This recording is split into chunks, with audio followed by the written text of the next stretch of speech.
One, two, 1, 2, 3, 4.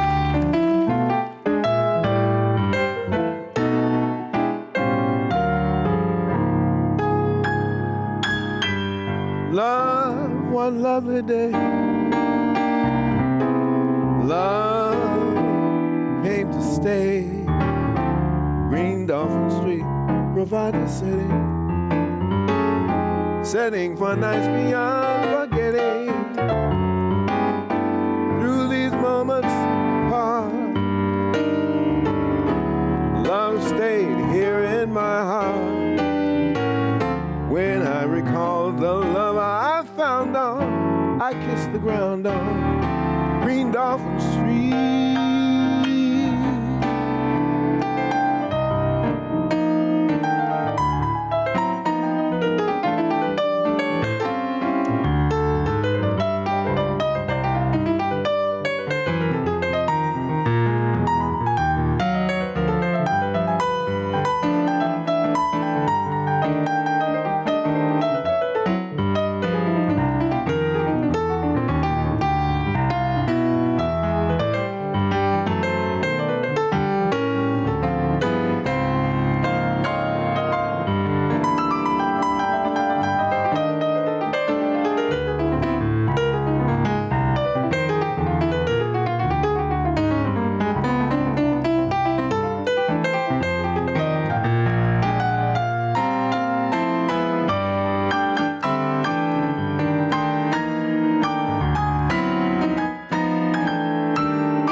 Love came planning to stay.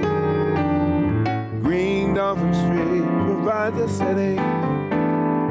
setting for nights beyond forgetting. And through these moments apart, love stayed here in my heart. When I recall the love I found on, I kissed the ground on. I kissed the ground on, I kissed the ground on Green Dolphin Street.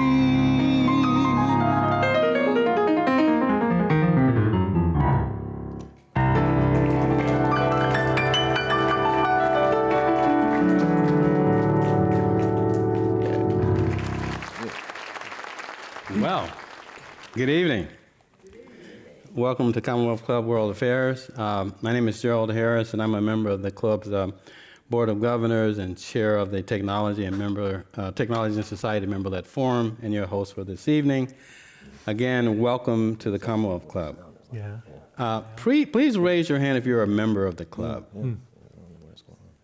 Wonderful. Okay, let me speak to you all who are not members of the club. We welcome you to join. Let me just tell you what some of the benefits are if you join the Commonwealth Club. First of all, if you were here earlier, maybe you've seen some of the upcoming programs, right, that will just run across the screen. But let me just mention a few of them. For example, we have Bay Area civil rights attorney John Burris' film on his life will be shown here with a discussion and worthy praise of him, the work he's done. We have writer Gary Christ on love, murder, and madness in the Gilded Age of San Francisco. I mean, what the hell's going on there, right? And then we have a guy named an author, Kazu Haga, on how to disagree without being disagreeable. Okay, so that's just one of the many programs we have. You can also be involved in developing programs at the club. You can be one of me. You can be a forum volunteer and organize programs. I've probably organized about 50 or 60 programs in the last 7 or 8 years for the club, particularly in the area of technology. You can also join me and others in the governance of the club itself. The club is a nonprofit organization, which means some of your tax dollars are going to pay for this building. So therefore, you have an interest here. And we have about, I think, 55 to 60 people on the Board of Governors at this time, and we welcome your participation as well. The club is a public asset. Please don't forget that. The Commonwealth in the club has nothing to do with the British Empire. It has to do with the Commonwealth of our air, water we breathe, and things of that nature to protect them for us all here. Okay. By the way, you can join for as little as $20 a month, which is about 3 cups of coffee last time I checked in San Francisco. About $20, you can get that. So please welcome. And by the way, if you have resources, you can contribute to sustaining the club. When you walk around the building, I'm going to see all these buildings, see all the names of these famous people who have put millions of dollars into this building. We welcome your $1 million as well to help sustain the club. It's easy to join. You can pull out your phone, go to www.commonwealthclub.org. We have a little scanner device downstairs that can help you at the front desk. Please welcome to join there as well. Now to tonight's program. Please silence your phones and other noise-making devices. As you have just heard, we are in the company of some fantastic people. I've done many programs here, and I thought about this on the way over. I said, this is one of the programs that I've done that not only are these people experts, but they're deeply experienced. They actually do the thing we're talking about, right? These are actual, producers, jazz artists, as you heard, people with immense talent, right? And they have immense knowledge and background in this area. So what you're going to see me do here in the interview is what I call a jazz improvisational interview, which means I'm just going to throw stuff out there for them to react to, talk about, because they're full of stories and experience that are far beyond my knowledge and experience, and I want you to benefit from that. Let me briefly introduce who's here. Nicholas Beard, who you just heard, the velvety voice there. Actor, educator whose career has spanned more than 35 years. He has toured the globe. In fact, I'm not even going to let him tell you about his experience in the Soviet Union in the middle of winter. I can just tell you I laughed so hard I almost cried, right? Okay. But he's performed with jazz legends such as Bobby McFerrin, Nat Adderley, Bernard Purdie, Vince Herring. His style is, if you heard, is sort of like a Lou Rawls, Nat King Cole, Bill Withers, but it is his own style. As an educator, Nick has worked with the California Jazz Conservatory and Jazz Camp West, teaching vocal intensive workshops, skills he has honed on the road as a member of Bobby McFerrin's innovative a cappella assembly orchestra. I have some of the CDs at home. Okay. Phil Hawkins is a drummer, media producer living in San Francisco. He regularly performs with Ray Oviedo, Pete Escovedo, and other local artists. Phil operates a media production business that offers audio recording, mixing, mastering of videography, photography, graphic design services, and he has taught music production at the college level for over 20 years. Glenn Pearson, as you just heard, is just one of the most beautiful piano players you'd ever hear in your life, of course. He began playing piano at age 6. Wow, right? Was playing professionally by age 15. Okay, he has appeared on stage, television, on recordings with such notables as Regina Bell, Diane Reeves, Marlena Shaw, Bobby Hutcherson, and of course, Nicholas Beard. Don't forget for 11 years. The Basie Band now. I'm going to get there. For 11 years, he served as a musical band director of the world-renowned Boys Choir of Harlem. For the past 5 years, he has toured with the Count Basie Orchestra, whose latest record, Basie Swings the Blues, netted Best Large Jazz Ensemble Album in the 2024 Grammy Awards. Mm-hmm. Please join me in welcoming this fantastic group of people that we have here. Thank you. I'm going to do something that is, I guess we would call this an African-American tradition of sort of grounding us in the history and calling in the ancestors. So I'm just going to start off with a question that I want you guys to react to, which is, when I think about African-American contribution to American music, let me just list a few. The blues, New Orleans, Delta, Kansas City. Gospel, jazz, rhythm and blues, the Motown sound, disco, jazz fusion, funk, rock and roll, hip hop. Gentlemen, you can add anything you want to that, but when you hear such a record of contribution in the American music scene, just what comes to mind? What do you want to say about that to this audience? Anyone? Oh, Glenn, you're the historian. I'm the historian. Yeah. Well, speaking of thinking about things, on the way over, one of the things that I thought about was how, as new styles and categories emerge, whether culturally or industry assigned, jazz has always kind of been a sponge of absorbing and kind of integrating these into its own fabric, more or less. And that still is occurring today. For my time with the Basie Orchestra, I had a chance to see a lot of this firsthand. There are a lot of young players that have been coming through the orchestra.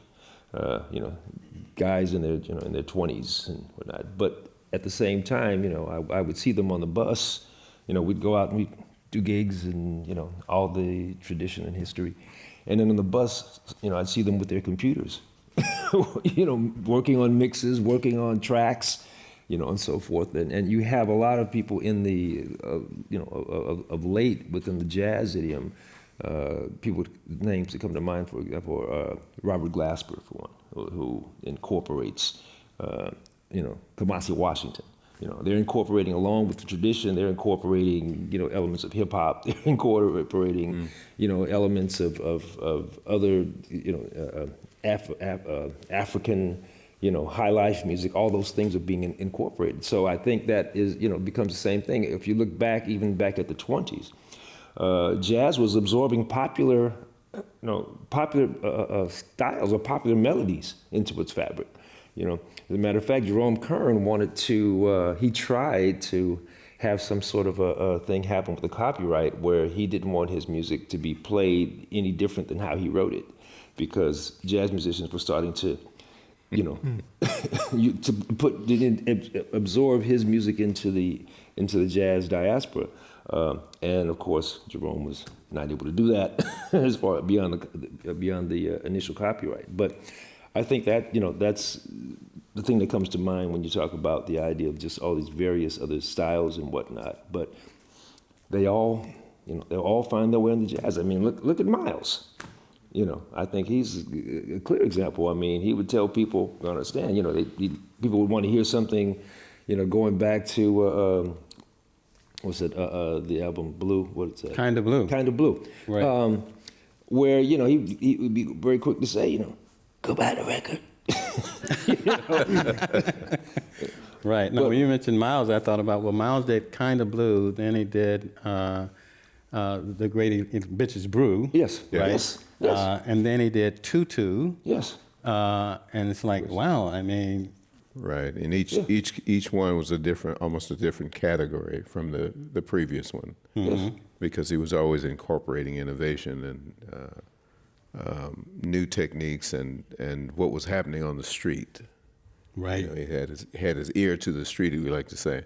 Yeah. But when I think back to my coming up in the music world before I actually started performing, the various influences that I listened to included classical music. We had I'm dating myself here. We had the old classical discs that would come in a set. Does anybody remember that? Somebody will confess to that out there. You get a big binder, and they were like 78s. Yes. And they were like acetate or something. They had a metal disc inside. I'm ashamed to say we destroyed many of them because they fly really well. But there were certain of the classical recordings that really struck a chord with me. And so I listened to that. I was influenced by that. One particular piece, String of Pearls, was a big band number that was also popular during that time. But that morphed into Johnny Mathis and Dionne Warwick and soundtracks from various movies, James Bond and all of that. And so I've always incorporated those elements in the music that I do, and I see it happening. I've seen it happen, throughout this idiom, this jazz idiom. And we're not strictly talking about jazz here tonight. We're talking about music in general. But one thing I noticed as I was coming out of my sort of conservative upbringing and getting into the big city life was this morphing of rock and R&B and jazz all coming together in ways that never happened before. So, and that's now incorporating hip hop and EDM and you name it. Just go down the list of various categories of music, which I can't name. I can only name about 4 or so. I also want to add something to that. I don't know how many people are aware, but there was supposed to have been a recording session with Miles Davis and Jimi Hendrix. Yeah. Before Jimmy, his untimely passing, and that never happened. But I think on a similar note, we fast forward to the early 90s, and there was supposed to have been a session with Miles and Prince. And that didn't happen. So, two kind of like, wow, what would that have been like? Kind of, just thoughts, but along those same lines, we're talking about infusing other elements with jazz, and that would have been interesting to have heard the outcome of. Phil, you want to? Sure. Man, go ahead. Yeah. I'm coming from a different perspective, probably. Huh? You could probably tell. I grew up in the Midwest and listened to like Midwestern radio, rock and roll, and stuff like that. So to piggyback on your talk about those records, for me it was the 8-track tapes. So my dad. Does anybody? I'm sorry to interrupt. Yeah, no. Anybody know what 8-track tape is?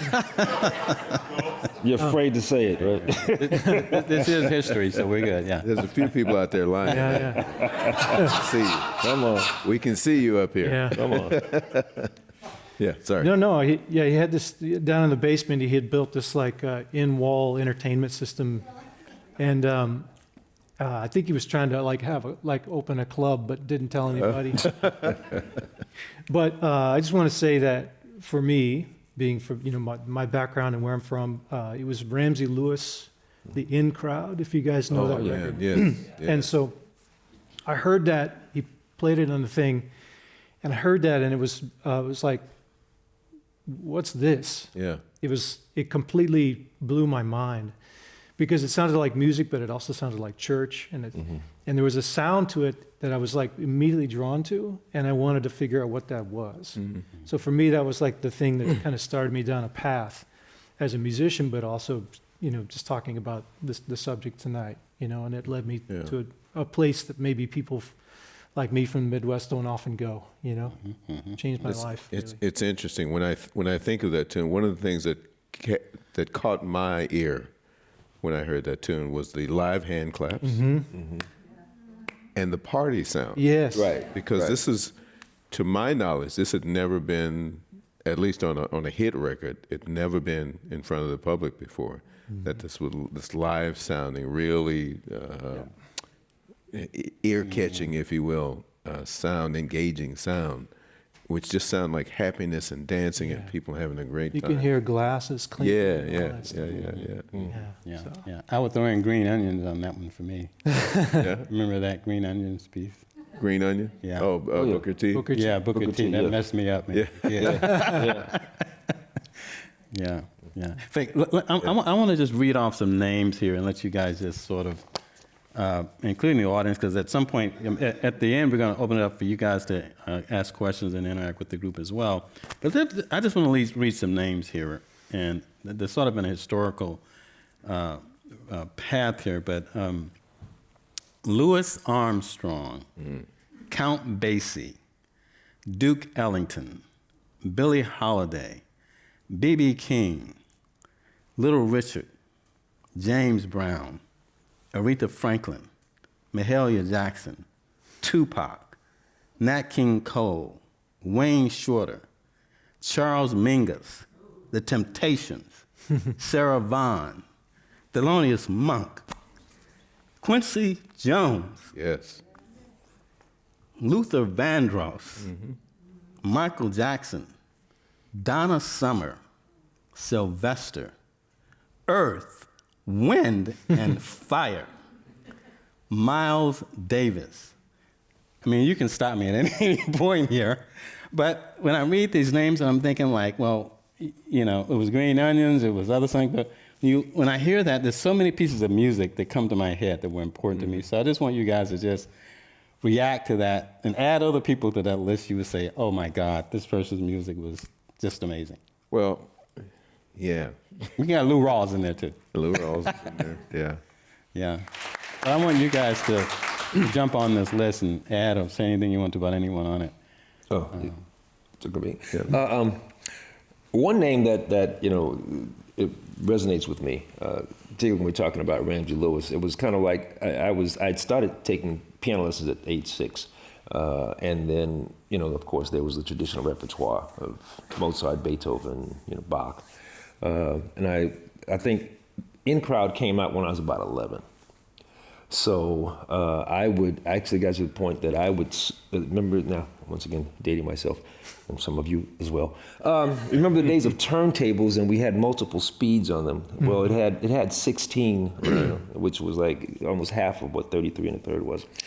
And I would slow the record down to try to pick out what I heard Ramsey playing on the piano. You know. So that was kind of my first foray into really starting to explore jazz piano. It kind of turned me on my head. But I got to junior high school, my first year in junior high school, and these were the days when classrooms had pianos, you know, and there were pianos all over the school and whatnot. And oftentimes people would find me there playing and, you know, and whatnot. And I had a teacher who heard me playing one day, and she turned me on to Ahmad Jamal's But Not For Me album. Oh, yes.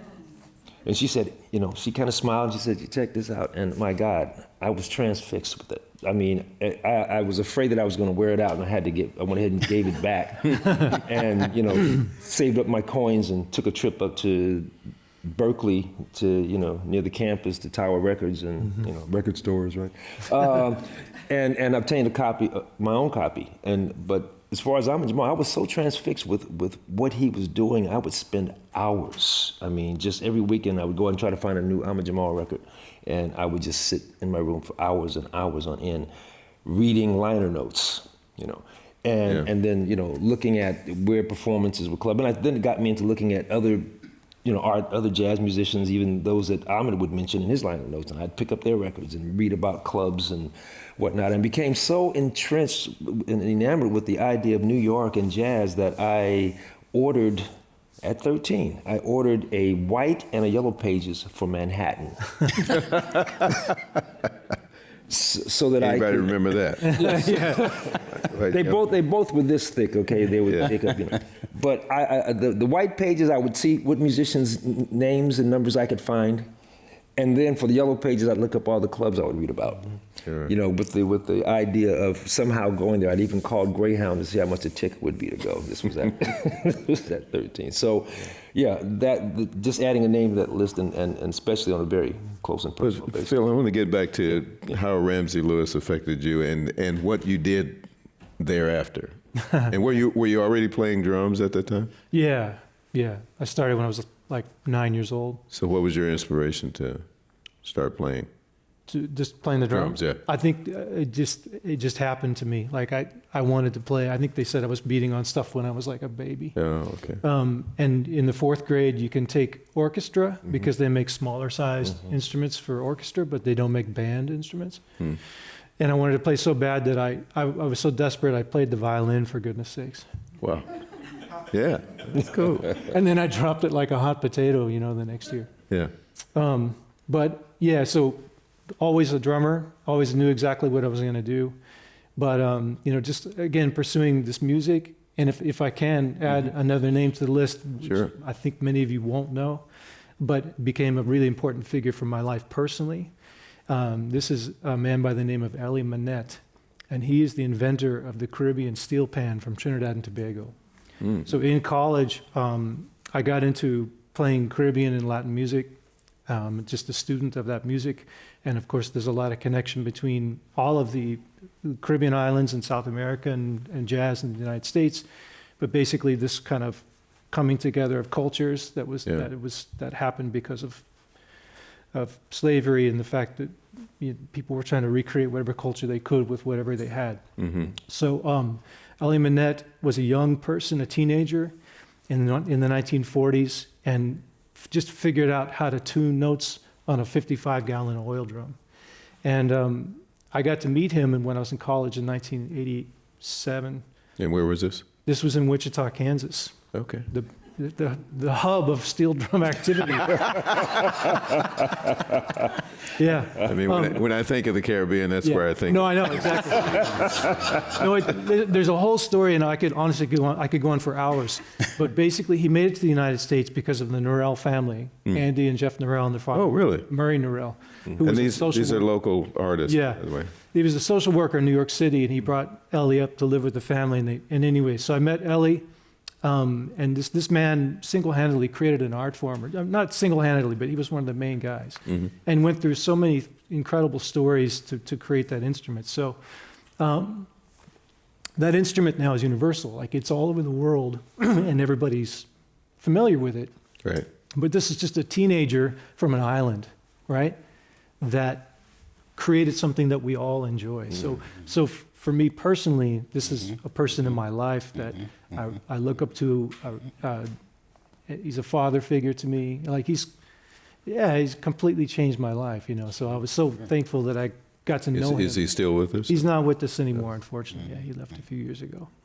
But anyway, that's a name that maybe people haven't heard. Sure. And for those who don't know, Phil is a fantastic drummer and does a lot with the Latin music community here and other things, but an amazing performer as well. So great player.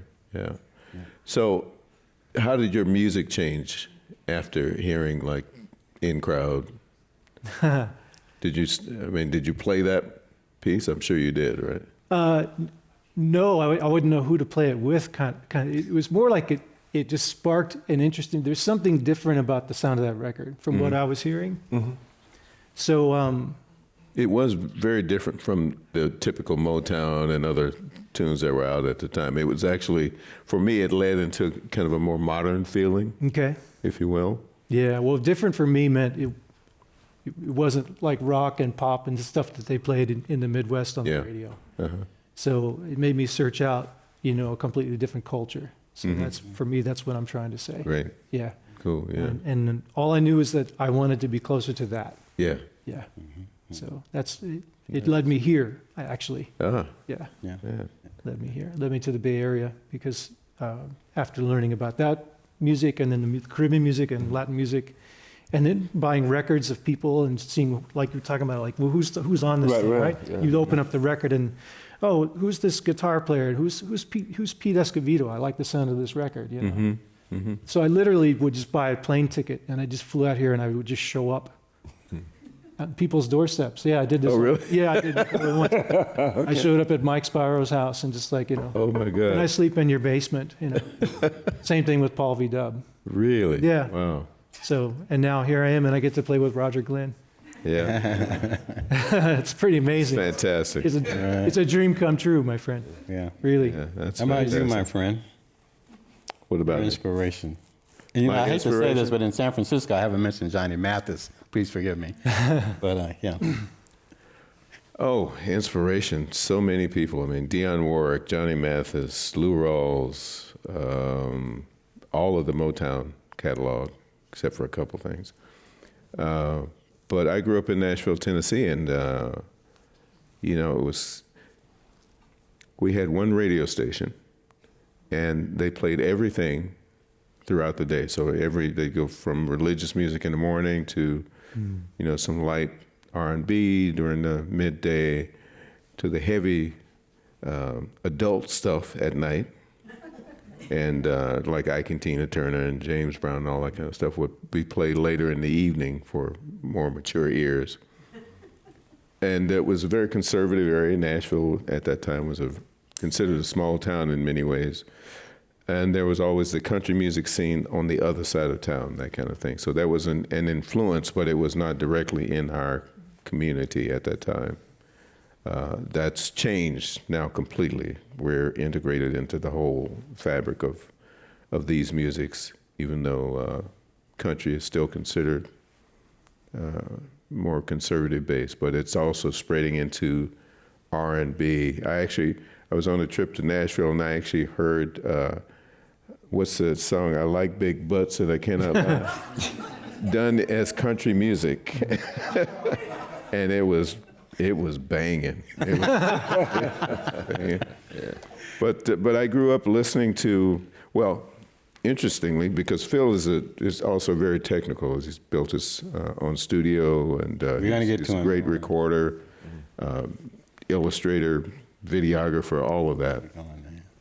Well, growing up, I had to build my own stereo systems because we didn't have money to do it. So I would scavenge like old TV sets and things like that, and find a big speaker somewhere, and I would literally take a hammer and a screwdriver to cut the hole in the plywood, which would take an hour or two, to cut the hole, and then I'd build these speaker cabinets, which sounded all kinds of different ways, almost to a one, not good, but better than nothing. So, and I spent a lot of time just listening to music and imagining myself in New York or on tour or in front of an audience,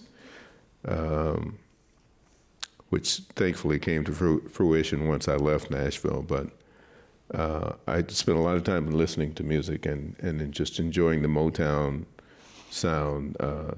Dionne Warwick brought me to tears every time she'd do like A House Is Not a Home and things like that. I was so wrapped up in the music. And then Johnny Mathis comes along with 12th of Never and all of that, So I had all of these great influences, and I sang all the time. Usually to myself. I'd take long walks in the rain and sing and cry, and I was all right for a while. I could smile for a while. Anyway, that's Roy Orbison, by the way. Who knew that? Who knew that was a Roy Orbison song? Yeah. 3 people, 4 people. Oh, Great. Good. In fact, that leads right into my next thing I want to throw at you guys, which is that Black American music is American music in the sense that we work with everybody, right? Earlier this year, I read a book called 12 Keys by Quincy Jones. Some of you may be familiar with it. And in that book, he talks about himself learning composition in Europe, right? So as we all know, Miles went to Juilliard. There's a bunch of people who came out of Berklee School of Music. That all manner of influence we mentioned earlier about Brazilian music. I'm a big Milton Nascimento fan, for people who know who that is. Greatly influenced jazz. Hip hop now is ricocheting around the world. There's all manner of, we got people in South Korea now doing hip hop, all kinds of stuff. But the point I'm getting is that the collaborational aspect of Black music, right? That now it always has been about including a lot of other people. So can you guys just talk about that? Yeah. Everybody turns. You're the professor, that's why. Okay. You are the professor. Yeah. No, you're right. I mean, jazz was always welcoming in terms of other people's involvement, and collaboration. It comes to mind when Benny Goodman, during the time when, of course, segregation was kind of on the forefront of a lot of the social climate. But Teddy Wilson and Lionel Hampton, he started recording with them back in, I think it was 1934, with Billie Holiday. So there was no visual. So I guess it was, possible for that to kind of slip under the radar. But he would go on later on to, I guess, be one of the first to have an integrated ensemble in concert. There was some backlash from it, but he kind of didn't care, which was so, he says, like, these are the people I want to play with. I think on a more, I don't want to say necessarily a tragic note, but, I think on a dynamic note, there was Bix Beiderbecke. I don't know how many of you are familiar with the name Bix Beiderbecke. He was considered at one time to be the white counterpart to Louis Armstrong. Mm-hmm. When Louis was working with Fletcher Henderson's band, Bix Beiderbecke was playing trumpet with Paul Whiteman, and they were like, the Fletcher Henderson was the top the top black dance band, and Paul Whiteman was the top white dance band, and they traded arrangements, and, all of that, and and Bix and Louis finally had a chance to connect, but it was at a late night session after they closed the doors. And and it was always one of Bix's ambitions to want to have a chance to play. He liked actually going out and playing with all the jazz musicians, and the black jazz musicians, and he would always, boast about, hey, I went out last night and I played with some of the real jazz.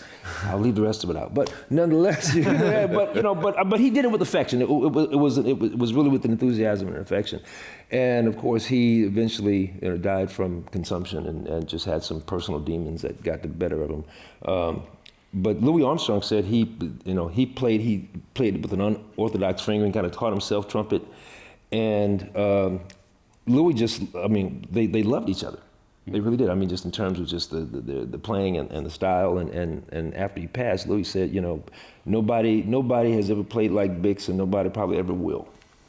And he, he died alone in a room in Queens. Going through a fit of DTs, but just to kind of show where jazz has been, open. Has the only thing that really stood in the way of that was the social climate. Yeah. And I think in a lot of circumstances, there's a saying on the street: "Game knows game." Good players like to play with good players. Yes. And good players know their music. They know structure, they know composition, they know the theory. And if you know all of that, if you have all that information, you can play with other good players, no matter what category they come from, because you understand each other on that level, at least on the musical level. When I was touring with Bobby McFerrin, we would encounter a lot of times groups from around the world, from Africa, who could not speak English, and we couldn't speak their language, but the one thing we could speak was music. Yes. And we would wind up jamming in a parking lot somewhere, beating on a post or a fence or something, just jamming. It's like, oh man, you really understand each other. And then you go, bye-bye. Bye-bye. Yeah, man, all right, I'll see you down there. Okay. But you could see that music is truly a universal language, and it does transcend boundaries. We had an experience once of performing with a band from Poland. And this is a jam session. We were doing a jazz festival. Not a jazz festival, like a folk festival. So this is when I was with the group Sovo So, and we had a band from Poland, 40 farmers, this is their whole choreography. And they had their little round-crowned hats with flat brims and a sash thrown over their shoulder, and they are all dressed like this. Is what they did. And we had a group from somewhere in Georgia, 3 women, who could do just the most incredible a cappella gospel music. A group from South Africa, and then us, Sovo So, and we started this jam. And by the time we got halfway through it, the Polish, these guys were doing we had the Tuvan throat singers also on the same stage. So the Tuvan throat singers were doing the horn section like James Brown. They're doing that. the farmers are going like this and roll, you know, and everybody just got to jamming. We couldn't understand each other off stage, but on stage, just a fantastic lock. I mean, and it just, at the time, it just kind of made you just kind of tear up a little bit. It was so engaging that everybody just came together like that. And that's part of the culture. It's part of the culture of the music we do and what we like to do musically and artistically. We work with people who are on par with, or at least maybe a little bit elevated from where we are. We want to learn and grow and perform together. Phil, you got anything you want to throw in? Well, just the thing about language. So I'm an interpreter of a lot of things, like Brazilian music, for instance, is a good example. Yeah. So when we're learning to play a Brazilian rhythm, you can write it out. You can say this is what it is on paper. This is the style. But sometimes in order to communicate what it feels like, which is more the cultural bit, I'll explain that we're going to subdivide the beat, let's say, into 4 parts, like subdivisions. So we're used to hearing like that kind of a thing. But if you take them and you take the 2 middle parts and you squeeze them together like that, so now it's like not perfectly subdivided. And that's when the flavor of that language starts to come into it. So instead of going, you go. Yeah. And it also changes depending on the tempo. So if you're playing a slow groove, it's pretty straight actually, and when it speeds up, it gets even more.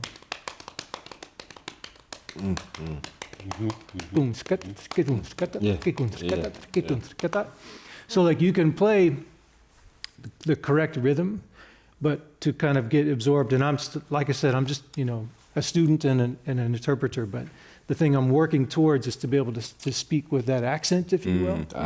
And so that's the thing. Again, like all of the music that I hear, that I kind of go, I'm really drawn to that sound, and it's cultural, is what it is. It's cultural. It's not really about what you look like or where you're from. It's really just a cultural thing. Yeah. And that's the culture that I love. So it's beautiful. Yeah. Wonderful.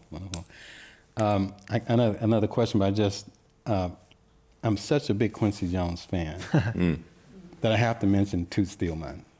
Oh, yeah. Because I don't know if Quincy would be Quincy without that player. Velas. I mean, yeah. Velas. I mean, yeah. And he's as European as they come. But he spent a lot of time in Brazil, and then I guess wasn't it like a rhythm section of some boys from Alabama that were playing with Aretha Franklin on one of her? Yeah, that was in Muscle Shoals. Yeah, right. Yeah, and it was really crazy because when the producer, Erdogan, I think it was his name, if I have it correctly, with Atlantic. But when they set up the sessions, because they weren't getting Erdogan?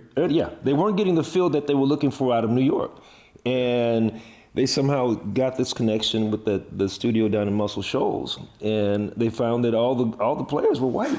Which was interesting. Yeah, they got there, and matter of fact, I think it was and Ahmed Erdogan. Yeah, Ahmed Erdogan. Just like that. Yeah. But it was, I think, Aretha Franklin's husband at the time, who was also a manager. When he first got there, they were like, wait a minute, he was ready to go. This is not going to work. But it turned out to be timeless in terms of just the way that they fell in behind Aretha. They said Aretha would sit there and just kind of suggest some things, and before you knew it, boom. Yeah, they built right on it. Right. So this is the last one I'm going to mention. Yeah. That a guy named Joe Zawano was a piano player with Cannonball Adderley and Weather Report. Yes. So we can really go there. So I want to jump into this technology thing here. And it's such a complicated thing that I try to put it in these 3 buckets, but you guys know more about this than I do. So I thought, well, we look at this, what has happened is, to some degree, it's the application of electricity and other kinds of technologies in the music business, right? So this went all the way from acoustic to electrifying instruments, right, to how the music is being recorded, right? So that's all the, digital, whatever. And now how the music is marketed and sold, the Spotify's of the world and the whole thing. So it seems like technology has just been marching its way, pushing the music ahead in so many different kinds of ways, right? The last one I mentioned it to you guys when we were talking the other day was, in fact, I'm coming over on BART, and there's a young lady in front of me with a pair of Beats headphones on. And I thought, wow, Dr. Dre made $1 billion out of that, right? So Still making money. yeah, I know, still making money off of that, right? So just, In fact, I think when they're you think printing about money. even this electric piano that you have here, right? And I remember the early use of that with Quincy Jones and Bob James, I think, was playing the electric piano. Yeah, you're talking about the classic Rhodes. Yeah, classic Fender Rhodes. And Wurlitzer. Yeah. Go for it. Yeah, Donny Hathaway's signature sound was the Wurlitzer, and then later on we got the Joe Zawinul and Herbie. And Chick. Yeah. That's when the Fender Rhodes became Guitar. the Yeah. thing. Guitar, yeah. Yeah, and I saved up my coins and got my first one when I was like 15, I think. Yeah. Yeah. Right. So yeah. Well, there have been so many changes in how music is presented to the public. Yeah. I'm dating myself again here, but when I was a kid, the 78s and all that kind of stuff. And then stereo happened. Mm-hmm. Does anybody remember the advent of the stereo record? Oh yeah. And you used to sit and listen because the singer was over here and the horn section was over there and the drums might be in the middle. It's like color TV, right? So I had a neighbor across the street who had a stereo console. We don't see those anymore anywhere. And you could sit in the middle, about 2 feet away, and just hear all kinds of. So there was a recording. There was an orchestra called the Mystic Moods Orchestra. Did you recall that? Any of that? Did you ever hear any of that? No, I didn't. So they had rain. They had sound effects. They had rain. They had oceans and all that kind of stuff. And you could sit in the middle and just be right in the rainfall and all that kind of stuff. So that was the advent of the stereo record. And then, it took a while. But what was the next thing? It was Quadraphonic. Les Paul? quadraphonic first. Okay. Yeah. Yeah, which was you had to buy 4 amplifiers. Oh no, yeah, they had an amplifier with 4 channels. With 4 channels. Yeah, the decoder. All that kind of stuff. But it's just amazing that the way the technology has progressed. I saw a science fiction movie one time, and they had a little disc like this, and all the information was stored on this disc. And it was just like, at this time, it was just unbelievable. Please, nobody's going to put information on this little disc. But then the CD comes along. Mm-hmm. Then the DVD comes along. And then the MP3 happens. Mm-hmm. The Sony Walkman. Sony Walkman, but that was tape. Yeah. That was That was cassettes. Right. I skipped over that 8-tracks and all of that were part of that revolution as well. But then MP3 comes on. This is a digitized version of a recorded piece of music. Now you can't see the product anymore. No, physical products. It's only represented on storage media, but you can't see the product. You see a title, that's it. And real quick, Yeah. if you're interested, there's a documentary that was made a few years ago, so it's a little bit dated now, by the Harman Kardon Company, called The Distortion of Sound. It talked about the dissemination of these MP3 files and how they changed the quality of music, Right. but how we perceive it. They delete up to 90% of the actual file to make the file sizes smaller. It's gotten better since then, Yeah. but it's actually a pretty interesting documentary that talks about that. Yeah, yeah, and Phil works in the recording media all the time, but I think a lot of the expectations of the listener have changed over the years. So we don't expect to hear high fidelity. We expect to hear MP3s. We're listening to smaller speakers. Earbuds, your cell phone, all of that kind of stuff. So we're not expecting the high fidelity. But if you ever listen to a high fidelity system, it's incredible what's been taken out of our music in order to get it to you. Yeah, no. You know, when you download a song from iTunes or whatever, you're missing, again, what, 90%?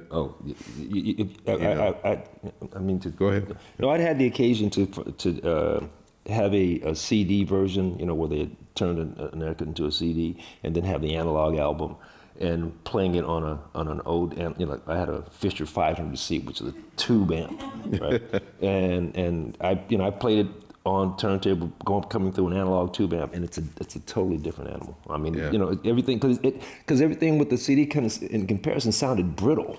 Yes. You know, in a sense, you know, as opposed to the warmth, and of course, I mean, I'm sure you can speak to this, the idea of people going back and now trying to emulate the whole analog, you know, nuance of the music, or what analog had to offer. But on just on the consumer side of it, there was a significant revolution that took place with, you know, I think you mentioned the 8-track, right?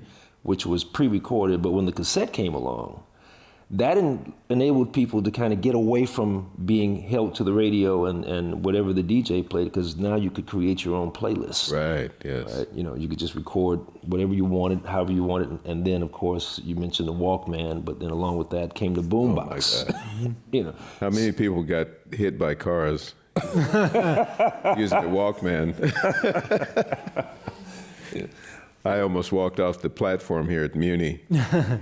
Just incredible.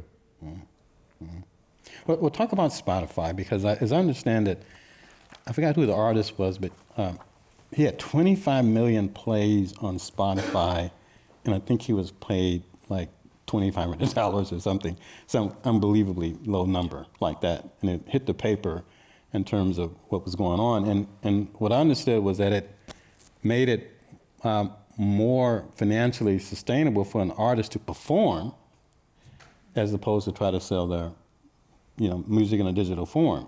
And so from that, all of a sudden, the price of a ticket to a performance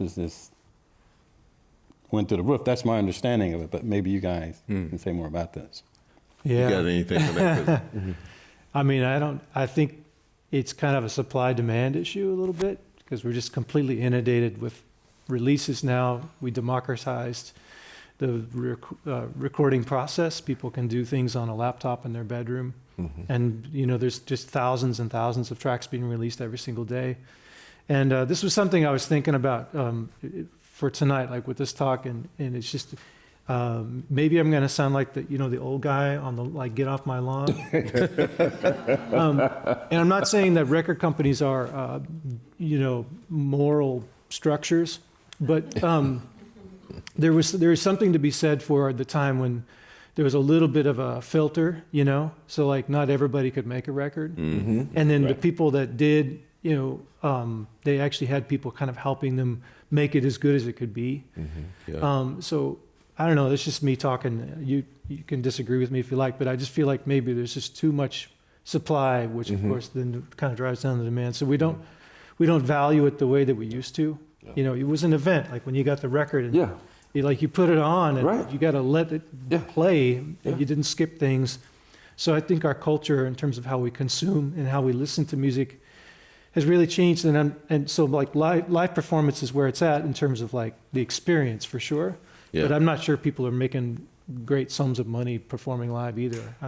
I'm not saying I have the answers, but it is an interesting time. Well, I think the top acts, the marquee acts are touring a lot. They're making a ton of money because they're selling tickets at ridiculous prices. You know, when you got to pay $500 for a seat in the middle of the arena or in the back of the room, that says something about the prices of tickets.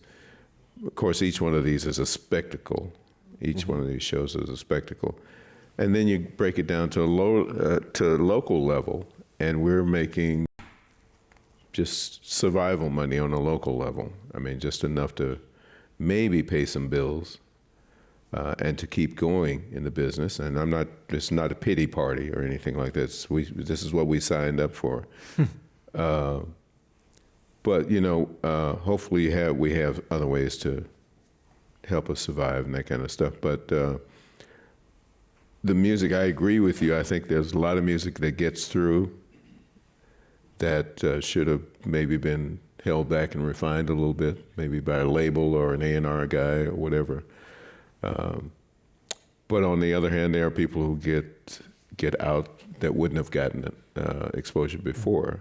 So it's a little bit of, a little bit of both sides here. But I think,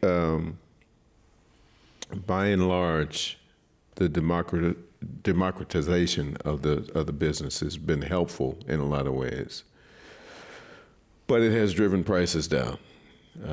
We get paid pennies and micro pennies in some cases for music that's been released. I've got a song that's been out on the street since 1998.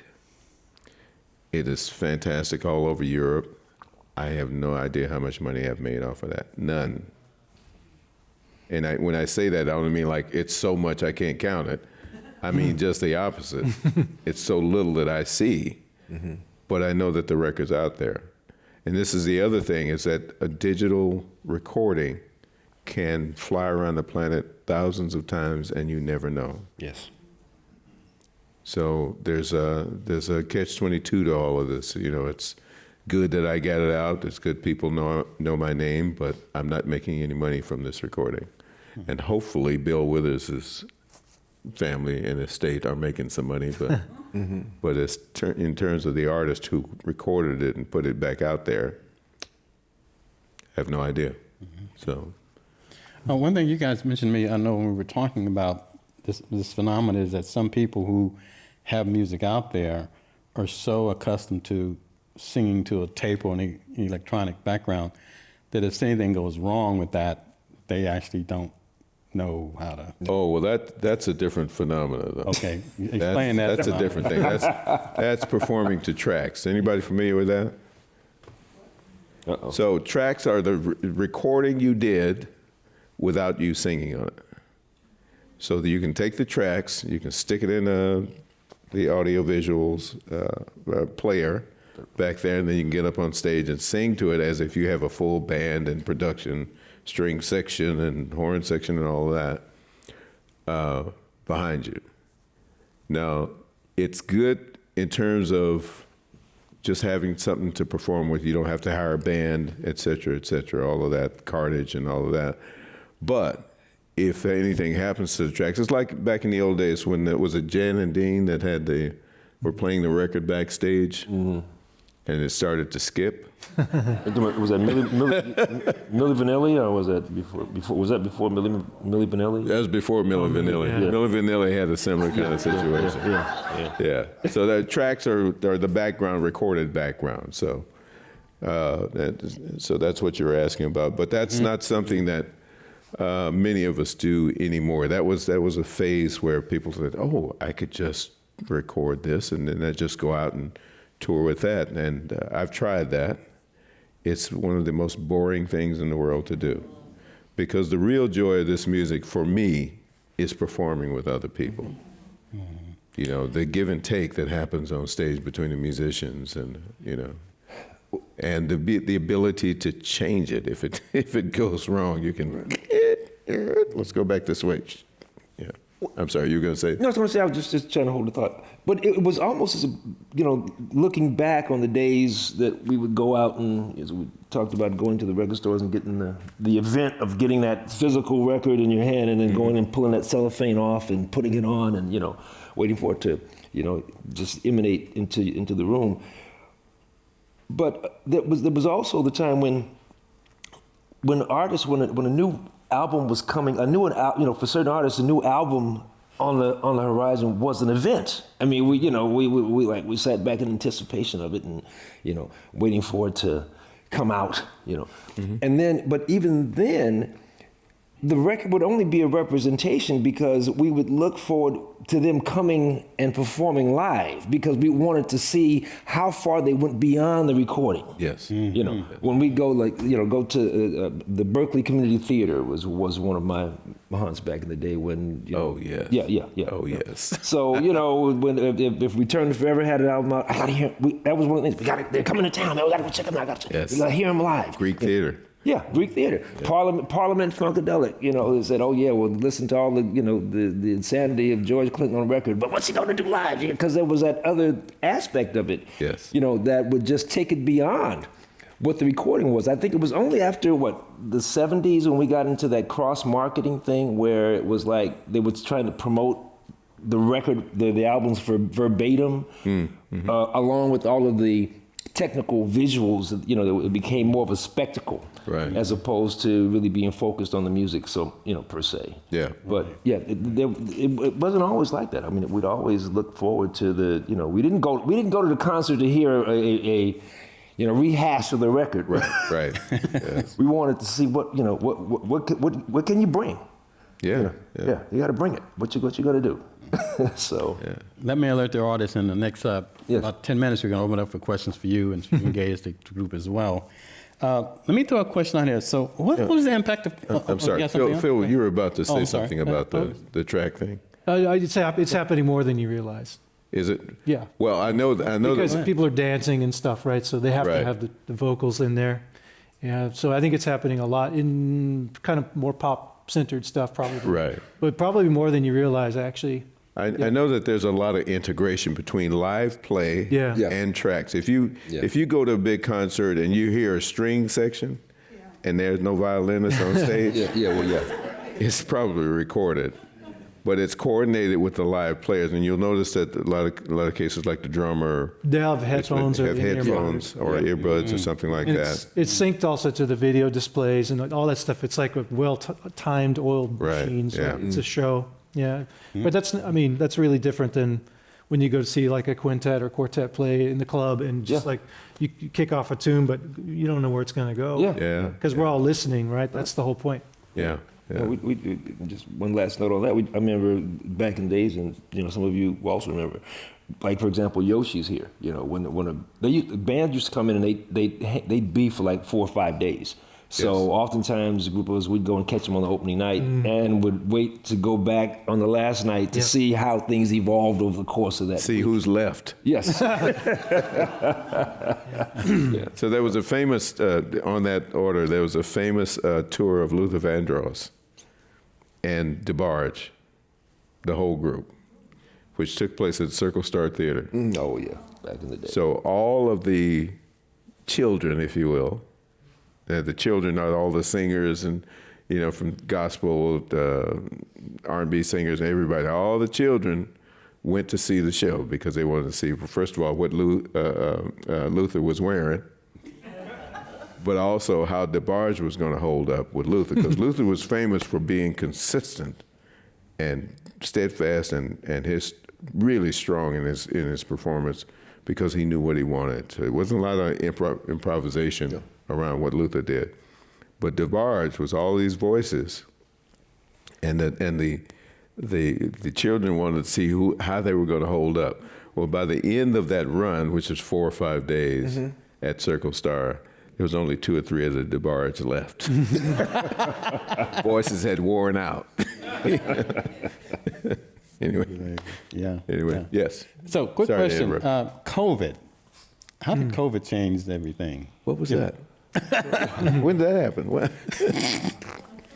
COVID. Oh. I mean, tiny desk Yeah. concerts and I mean, what?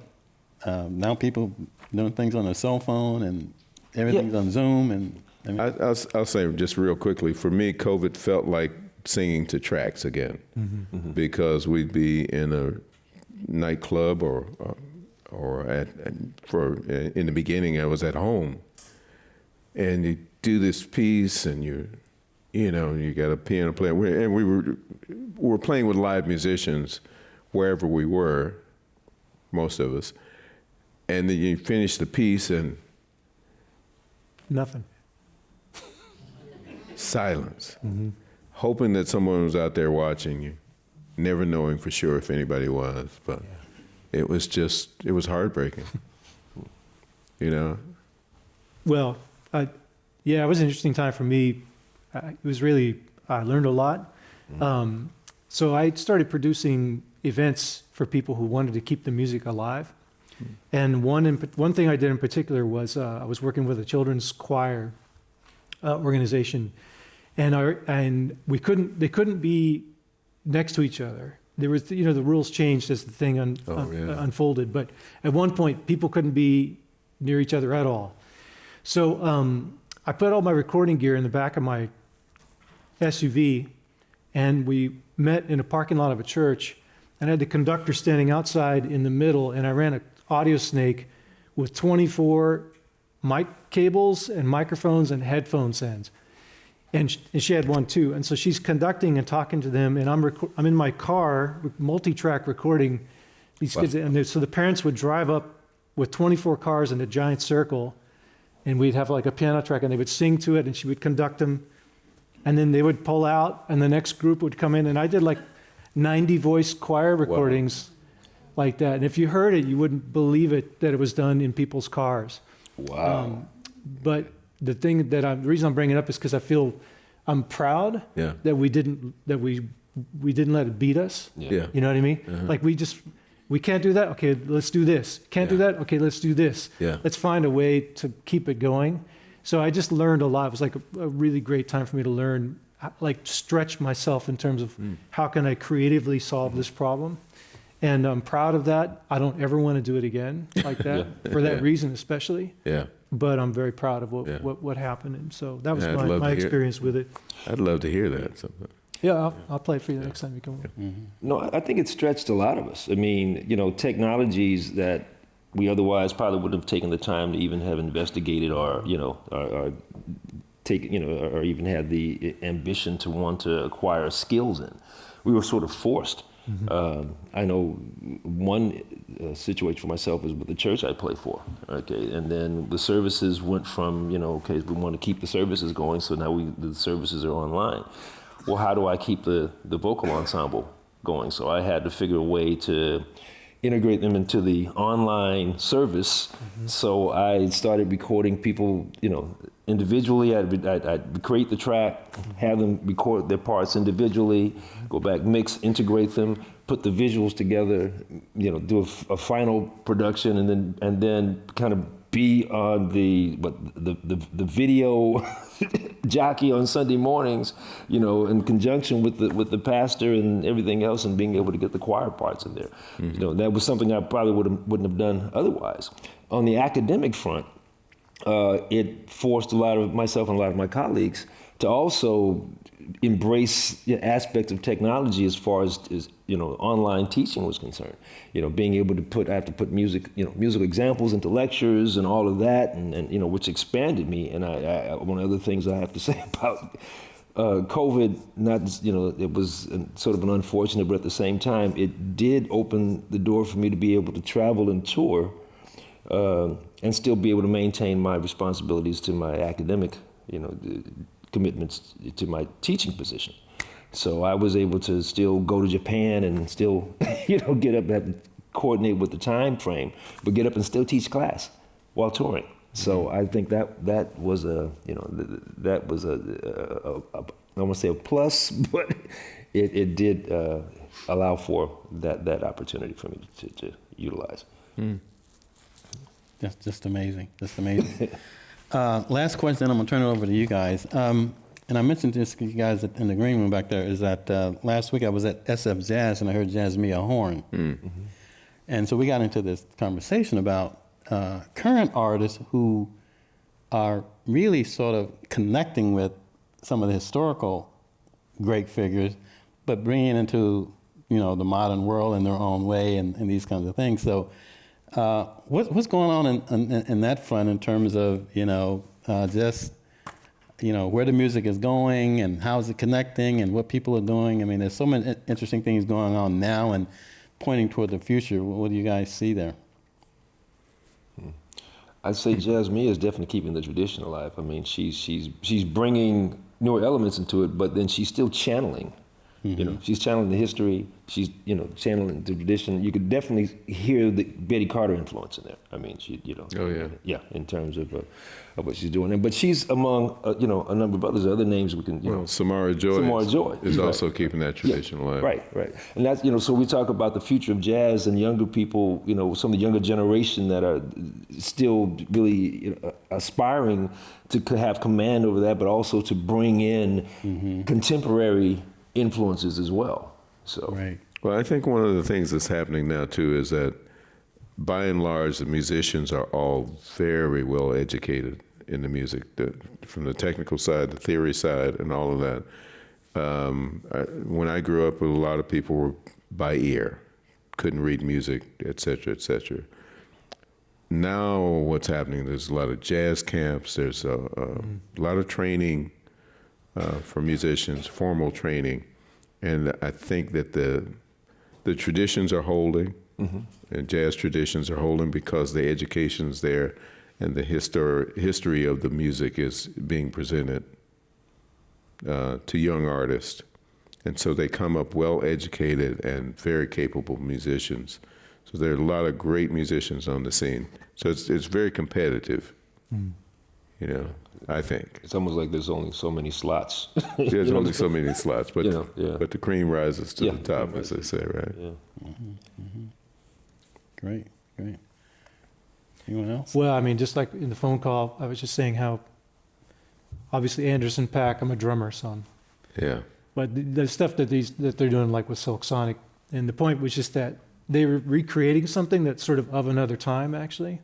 But the musicianship part of it, I think people ultimately, human beings, we crave that. Yeah. Like the dragging and dropping a loop on a screen, like it has its place for a while, but I think ultimately we, you know, like I said, what happens when the power goes out? Yeah. So I think, you know, like Bruno Mars. Give him that term. Give him that statement. Well, I sometimes talk to my students, and I'll just say, you know, the computer stuff is great, learning how to sequence using the technology is great, but a musician, you know, can make music when the power goes out. And you could still be doing any style of music, but can you bring it to life? Can you make it happen with your body, with your mind, with your voice? And I just think that's a really critical thing that we don't want to lose. Yeah. Right? So I just want to make sure, and again, old guy on the lawn, you know. Yeah. It's like sometimes I get a little bit sad, like when I teach young people and they don't really know what harmony is anymore. And it makes me sad because I love harmony so much. Even though I'm a drummer, drummers aren't that smart. That's the joke. Yeah. I got some drummer jokes maybe for later, but I really love harmony. Like I like playing chords, and I like the relationship between chords and functional harmony and all these things. Yeah. So I want people to like it like I do because it's such a life-enriching sound, and I want music to stay there, you know. So that's just me being an old dude, man. Yeah. Or they can buy chord packs. Yeah, I know. That kills me, man. Okay. I want to tell Billy Cobham that he doesn't know anything, just in case, for people who know what that is. Well, One of the great drummers there of all could be time. a lot of musician jokes going around. Yeah. Okay, guys, I'm sorry I got to close it because this is the Commonwealth Club. When you know thank it you get so hot much. at the end. I know. Yeah, but plus, you know, we want to hear from you guys, last few numbers here, but please join me in welcoming and thanking Well, the group. we'll just do one. How much time we got? Because we'll just do one sing along. Well, at least 10 minutes, at least that, yeah. I'll be right back. Glenn's gonna play a little something for you right now.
along that line. Can you do Ain't Misbehaving?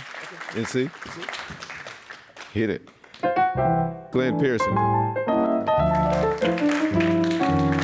think we're going to do a little fat swallow for you right now.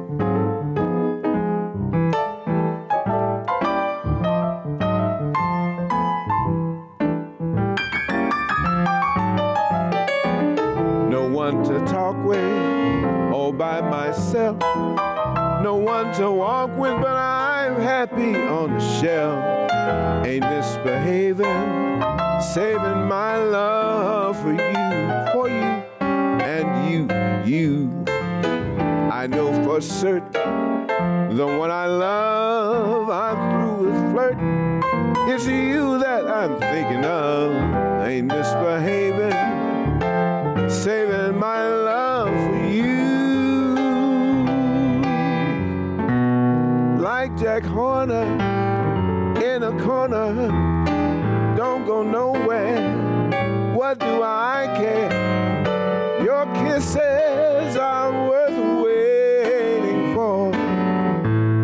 Believe me, I don't go out much, don't care to go. I'm home about 8, just me and my radio. Ain't misbehaving, saving my love for you.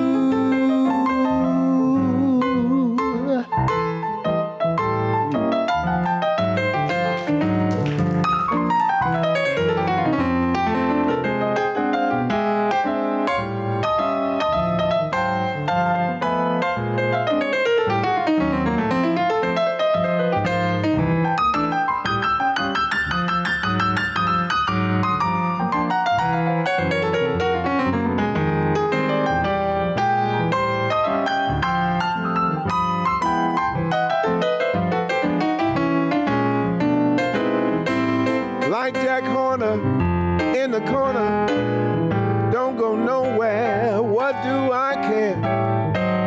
Your kisses are worth waiting for. Believe me, I don't stay out late, don't care to go. I'm home about 8, just me and my radio. Ain't misbehaving, saving my love for you. I ain't misbehaving, and I'm sitting home, I'm saving. Say I ain't misbehaving, saving all my love for you. Oh yeah. Little B-flat blues. Little B-flat blues. The other unique thing about jazz, if you don't know, is that jazz, being a live performance normally, we get to change course if we need to. We change keys if we need to. We can speed it up, slow it down, or we can do the blues. 1, 2, 1, 2, 3, 4. And this is the first blues that I ever sing in public. Hope it's not the last.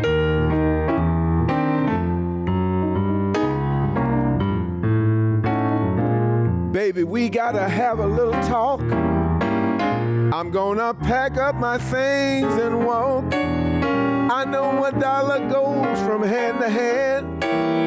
Before I let you go from man to man, I'd rather drink muddy water than y'all say, drink muddy water. Sleep out in a hollow log. Now I work for you like a Georgia mule. My friends laugh, call me a fool. Your kisses are sweet, yes they are, as they can be. Before I let you make a fool out of me, I'd rather drink muddy water. Y'all say what? Sleep out in a hollow log.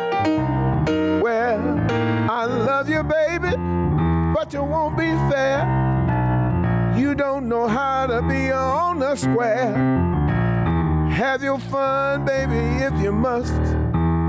Before I'll have a woman that I can't trust, I'd rather drink muddy water. Here's what?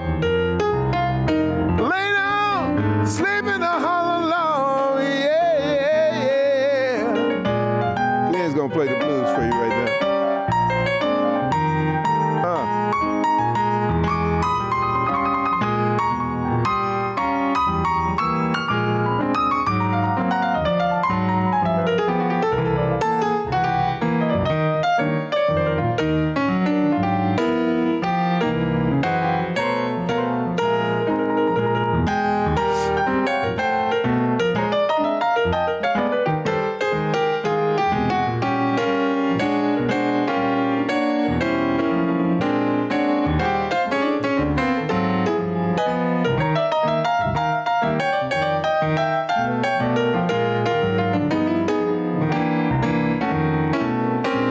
Now, baby, we gotta have a little talk. I'm gonna pack up all my things and take a long walk. I know $1 goes from hand to hand. Before I will let you go from man to man, I'd rather drink muddy water. Say what? Sleeping in a hollow log. I'd rather drink muddy water. Drink muddy water. Drink muddy water. Y'all gotta liven it up a little bit. Come on. Drink muddy water. Now you're gonna make me lay down and sleep in a hollow log. I'd rather drink muddy water. Lay down, sleep in a hollow log. We gotta try that one more time, y'all. Come on now. Put some hand claps in there. I'd rather drink muddy water. Drink muddy water. I'd rather drink muddy water. Drink muddy water now. Yeah, I'd rather drink muddy water. Sleep in a hollow log. Yeah, yeah, yeah, yeah. Oh, yeah. Glenn Pearson on the keyboards. I've been Nicholas Beard. Thank you so much.